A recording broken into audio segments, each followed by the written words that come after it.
Morning, crazy 88's. I am going to teach you guys how to keep score so that I can hand you the book when I have to bat and you can do just the basic minimum stuff.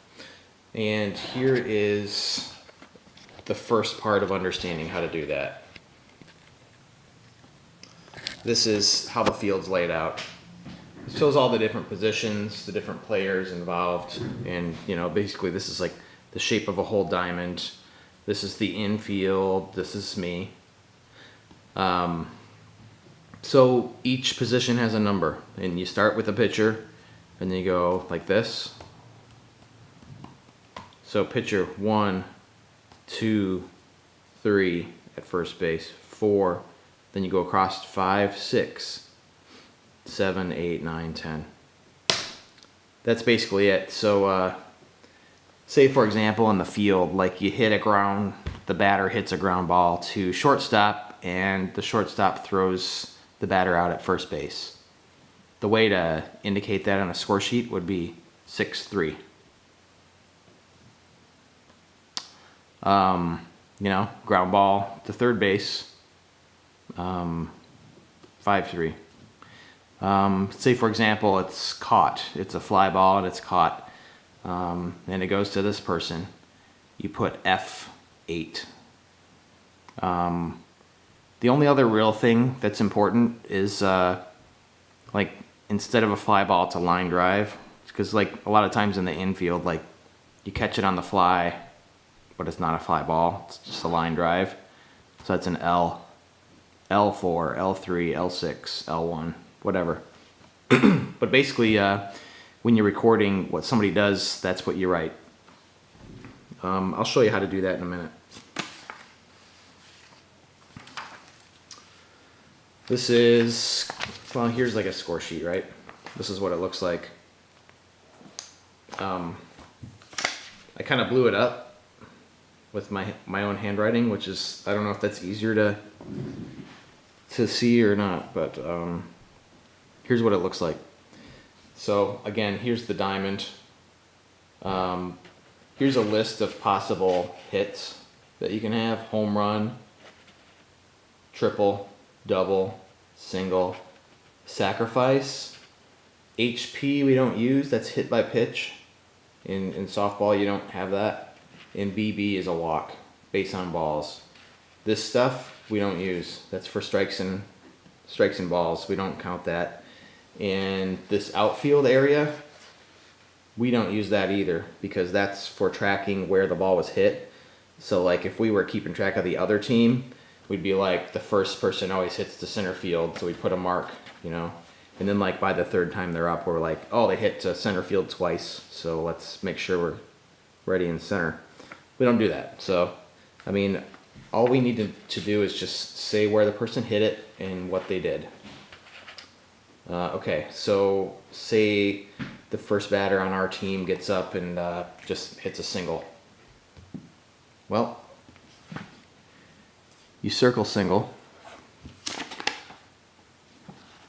there we go. You circle single and you draw a line. See, from home to first. Sometimes you'll hit a single and then the other team will flub it or something, and the batter will end up on second base. Well, that's okay.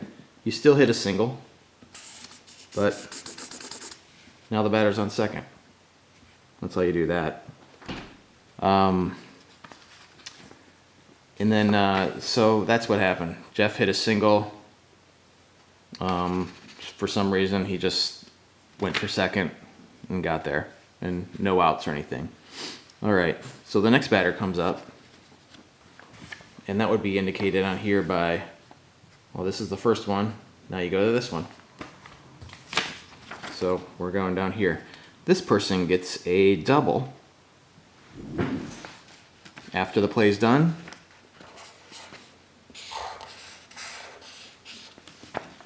double. I'll tell you right that. And but then you're like, whoa, what do I do with Jeff? Well, Unfortunately, Jeff was not aggressive, so he basically just held at third base. He did not score on that double. So you just advance him to third. And that way, eventually, I believe Jeff is going to score. And so this is a way to tell, eventually what happens if he scores or whatever.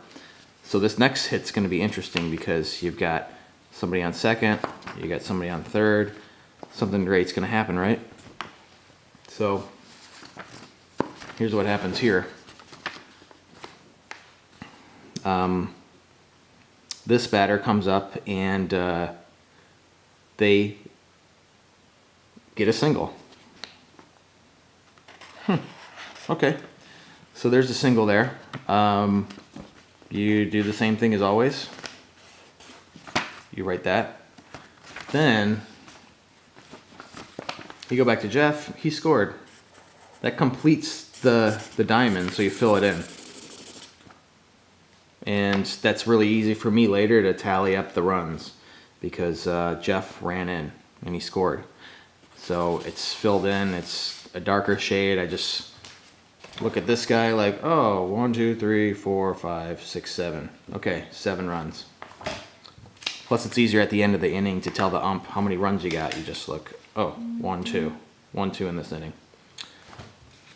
So, okay, this person got a single. Jeff scores. This runner goes to third. As a result of this person's single, Jeff scored. So every time you have a run, you also have an RBI, and this person gets the RBI. RBI stands for runs batted in. Okay, runs batted in just means that as a result of your hit or walk or sacrifice, somebody else scored. So you get credit for that. All right, now this person is simply just going to pop out. They pop out over to right field, and they get an out. So you just go back to here. What's right field? It's 10. So you just write F10, and then 1. I usually just circle 1 because it's the first out. That way I can keep track of how many outs there are. So if they cause an out, you circle the number of out that it is right there. And but here's the thing, it went all the way out to right field, and we had a person on third base, so they ran in. They ran in after it got caught. So again, you fill that in, and because that scored, this person still gets an RBI, and in that case, it would count as a sacrifice.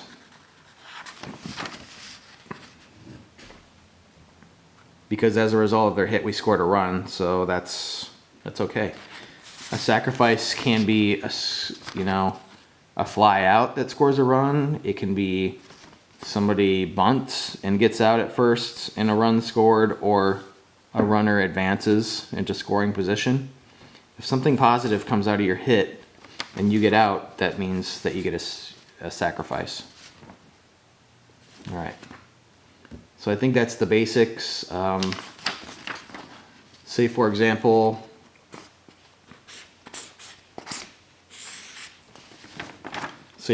like in the future, somebody hits a ground ball to short, and as we know, the shortstop is 6 and first base is 3.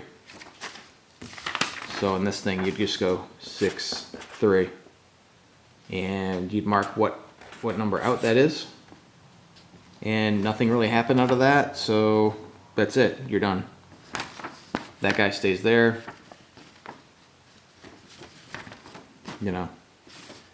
So if you have any questions about this, let me know, but I mean, that's the basics of scoring. It is a little bit hard for us because every time we have to switch, we have to have the men on one side, the women on the other side, so like Jeff's up, you mark what happens there, then you have to flip it over and mark what Heather does, But that's the most complicated part of this scoring thing. All right. That's about it.